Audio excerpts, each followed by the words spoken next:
പോലീസുകാർ ആ സമയത്ത് അക്രമാസക്തനായ അധ്യാപകനെ വെടിവെച്ചു കൊന്നിരുന്നെങ്കിൽ ഇതേ കോടതി എന്തു പറയുമായിരുന്നു? മാധ്യമങ്ങൾ എന്തു പറയുമായിരുന്നു? ഊഹിക്കേണ്ടതില്ല. നമ്മുടെ മുൻപിൽ തെളിവുകളുണ്ട്. കൃത്യം 1.5 വർഷം മുൻപാണ് 2022 ജനുവരിയിൽ ഓടുന്ന ട്രെയിനിൽ ഒരു സംഭവമുണ്ടായി. ട്രെയിനിലെ സ്ത്രീകൾക്കെതിരായ ആക്രമണങ്ങളെക്കുറിച്ച് പറയുമ്പോൾ പെട്ടെന്ന് ഓർമ്മയിലെത്തുന്നത് സൗമ്യയുടെ മുഖമാണ്. ഗോവിന്ദചാമി എന്ന കൊലയാളി ഇപ്പോഴും ജയിലിലാണ്. ഈ ഓർമ്മകൾ വേട്ടയാടുന്ന ഒരു സമൂഹമാണ് കേരളം. 2022 ജനുവരിയിൽ മാവേലി എക്സ്പ്രസ്സിൽ ടിക്കറ്റ് എടുക്കാത്ത ഒരാൾ സ്ത്രീകൾക്ക് നേരെ കയ്യേറ്റത്തിന് മുതിർന്നപ്പോൾ പോലീസ് ബലം പ്രയോഗിച്ച് നീക്കം ചെയ്യുകയുണ്ടായി. ടിക്കറ്റ് എടുക്കാതെ യാത്ര ചെയ്ത ഒരാൾ എന്ന് പറഞ്ഞാൽ പൂർണ്ണമാവില്ല. അയാൾ ഒരു ക്രിമിനലായിരുന്നു. സ്ത്രീപീഡന കേസുകളിൽ പ്രതിയായ ഒരാളായിരുന്നു. പോരാ, സ്ത്രീപീഡന കേസിൽ കോടതി ശിക്ഷിച്ച ഒരു കുറ്റവാളിയായിരുന്നു. വർഷങ്ങൾ നീണ്ടുനിന്ന ജയിൽ ശിക്ഷ കഴിഞ്ഞ് പുറത്തിറങ്ങി അടുത്ത ശിക്ഷയ്ക്ക് കാത്തിരിക്കുന്നയാളാണ്. നിരവധി സ്ത്രീപീഡന കേസുകൾ, മറ്റ് അക്രമ സംഭവങ്ങൾ, അതിലെല്ലാം പ്രതിയായ ഒരു സ്ഥിരം കുറ്റവാളി, ഒരു ക്രിമിനൽ. അങ്ങനെ ഒരാളാണ് ടിക്കറ്റ് എടുക്കാതെ ട്രെയിനിൽ കയറി സ്ത്രീകളുടെ ഇടയിൽ പോയിരുന്ന് അവരെ അപമാനിക്കാൻ ശ്രമിച്ചത്. ആ സമയത്ത് ഡ്യൂട്ടിയിലുണ്ടായിരുന്ന പോലീസ് ബലം പ്രയോഗിച്ച് അയാളെ മാറ്റി. ഈ വാർത്ത മനോരമ എങ്ങനെയാണ് റിപ്പോർട്ട് ചെയ്തത്?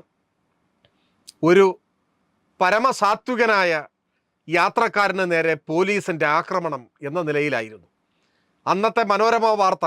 ഇതാണ് വാർത്തയിൽ മനോരമ പറയുന്നു, യാത്രക്കാരന് ക്രൂരമർദ്ദനം. ആ മർദ്ദനത്തിൻ്റെ ആഘാതം വായനക്കാരിലേക്ക് പകർന്നു നൽകാൻ മുഖത്തടിച്ചു, ബൂട്ടിട്ട് ചവിട്ടി എന്നാണ്. അവിടം കൊണ്ട് അരിശം തീരാതെ മനോരമ മുഖപ്രസംഗം എഴുതി. മാനുഷികത മറക്കുമ്പോൾ എന്നാണ് മുഖപ്രസംഗം. അന്തിച്ചർച്ചകൾ ചാനലുകൾ മത്സരിച്ച് സംഘടിപ്പിച്ചു. പോലീസിൻ്റെ ക്രൂരതയ്ക്കെതിരെ ആഞ്ഞടിച്ചു. ഇതേ കോടതി അന്നും ഞെട്ടി. ഈ ക്രിമിനലിനു വേണ്ടി വാദിച്ചു. മനോരമയുടെ വാർത്ത ആദ്യന്തം വായിച്ചാൽ ഈ ക്രിമിനലിന് ആരാണ് എന്ന്, ഈ യാത്രക്കാരൻ ആരാണ് എന്ന് അതിൽ പറയുന്നില്ല. സ്ഥിരം കുറ്റവാളിയാണെന്നും സ്ത്രീപീഡന കേസിൽ ജയിൽ ശിക്ഷ അനുഭവിച്ച കുറ്റവാളിയാണെന്നും മിണ്ടുന്നതേയില്ല.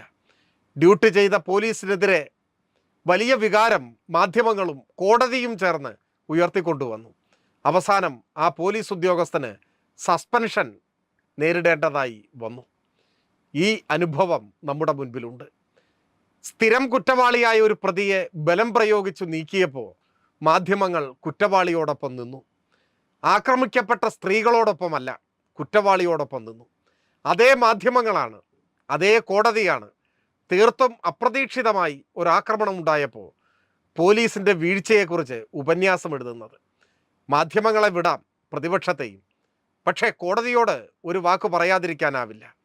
ആർക്കും മുൻകൂട്ടി കാണാനാവാത്ത ആക്രമണം ഉണ്ടാകുമ്പോൾ ഇങ്ങനെ വികാരം പ്രകടിപ്പിക്കരുത്.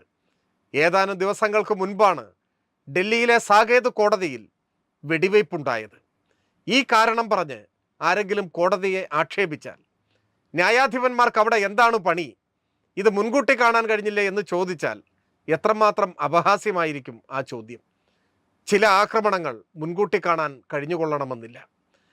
അത്തരത്തിലുള്ള സാഹചര്യങ്ങൾ ഉണ്ടാവുമ്പോൾ ഭാവിയിൽ എന്തു മുൻകരുതലുകൾ സ്വീകരിക്കണം എന്നാലോചിക്കുക മാത്രമേ പോംവഴിയുള്ളൂ. കോൺഗ്രസിനോട്, മാധ്യമങ്ങളോട്, ഒപ്പം ഇത്തവണ കോടതിയോടും ഒന്നേ പറയാനുള്ളൂ. കൊലപാതകം നടന്നു എന്ന് കേൾക്കുമ്പോൾ തന്നെ മൃതശരീരം വിറ്റ് കാശാക്കണം എന്ന് ചിന്തിക്കരുത്. അത് മനുഷ്യത്വമില്ലായ്മയാണ്. രാഷ്ട്രീയ വിരോധമാകാം, പക്ഷേ ദുരന്തങ്ങളിൽ കണ്ണുനീരിൽ വിഷം ചേർത്തുകൊണ്ട് ആവരുത് എന്നു മാത്രം.